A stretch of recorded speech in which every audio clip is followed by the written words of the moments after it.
ঈদে আইনশৃঙ্খলা পরিস্থিতি স্বাভাবিক রাখতে ও নিরাপত্তা নিশ্চিত করতে টহল, চেকপোস্ট ও গোয়েন্দা নজরদারি বাড়ানো হবে বলে জানিয়েছেন স্বরাষ্ট্র উপদেষ্টা অবসরপ্রাপ্ত লেফটেন্যান্ট জেনারেল জাহাঙ্গীর আলম চৌধুরী। দুপুরে সচিবালয়ে আইনশৃঙ্খলা সংক্রান্ত উপদেষ্টা কমিটির সভা শেষে এই কথা বলেন তিনি।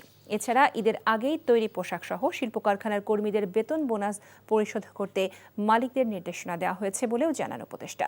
বলেন, ঈদের সময় সড়কে যানজট এড়াতে হাইওয়ে পুলিশের তৎপরতার পাশাপাশি দ্রুত টোল আদায়ে ব্যবস্থা নেবার নির্দেশনা দেওয়া হয়েছে।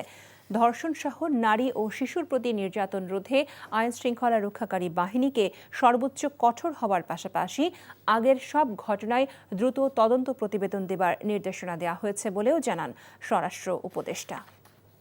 এই ঈদে জামা জুতো অ্যাক্সেসরিজের ডিসকাউন্ট।